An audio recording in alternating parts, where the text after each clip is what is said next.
ঢাকা পোস্টের Facebook page থেকে আমি মোহাম্মদ এনামুল হক যুক্ত হয়েছি কিশোরগঞ্জের পাকুন্দিয়া সরকারি উচ্চ বিদ্যালয়ের মাঠ থেকে। আমরা এখানে অপেক্ষা করছি দীর্ঘ সময় ধরে যে বাংলাদেশের যে শান্তিরক্ষী সুদানি আবে শহরে যে একটি ড্রোন হামলায় নিহত হয়েছিল গত 13ই ডিসেম্বর দিবাগত রাতে। কিন্তু আমরা জানতে পারি যে এই কিশোরগঞ্জের পাকুন্দিয়া তারাকান্দি গ্রামের শহীদ জাহাঙ্গীর আলম সুদানে আবে শহরে একটি ড্রোন হামলায় উনি নিহত হয়েছেন। এরপর থেকে কিন্তু এলাকাবাসী এবং পরিবারের লোকজন কিন্তু তার মরদেহের অপেক্ষায় কিন্তু দিনরাত পার করছেন এবং সেই অপেক্ষার শেষ লগ্নে কিন্তু তারা এই পাকুন্দিয়া সরকারি উচ্চ বিদ্যালয় মাঠে যে হেলিপ্যাড রয়েছে সেই হেলিপ্যাডে কিন্তু তারা এই মরদেহ নিয়ে আসার কথা ছিল সকাল 10টার দিকে, কিন্তু এখন পর্যন্ত প্রায় বিকাল প্রায় 3টার উপরে বাজে, এখন পর্যন্ত কিন্তু এখানে মরদেহ আনা হয় নাই।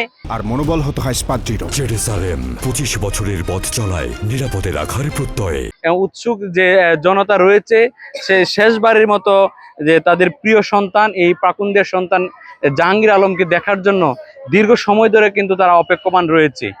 আপনার লক্ষ্য করছেন এবং দেখতে পাচ্ছেন এখানে আইন শৃঙ্খলা বাহিনী লোকজন, সেনাবাহিনী, পুলিশ প্রশাসন এবং ফায়ার সার্ভিসের লোকজন কিন্তু তারা এখানে অপেক্ষা করছেন।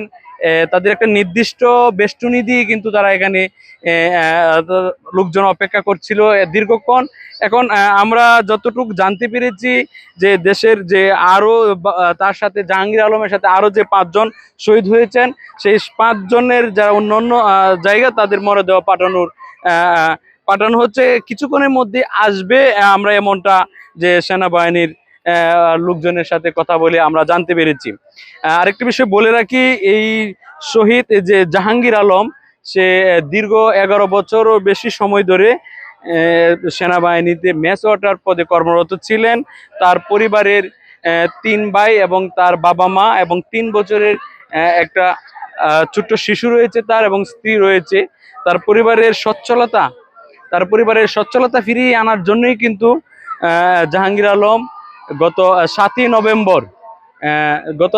নভেম্বর তিনি সুদানের উদ্দেশ্যে এই শান্তিরক্ষী মিশন তিনি অংশগ্রহণ করেন।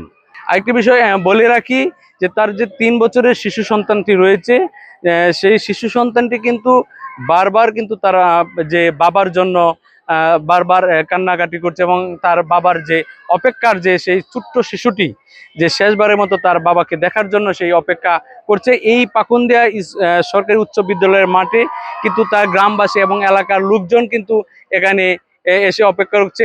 কিছুক্ষণের মধ্যে হেলিকপ্টার দিয়ে তার মরদেহ আনার কথা রয়েছে।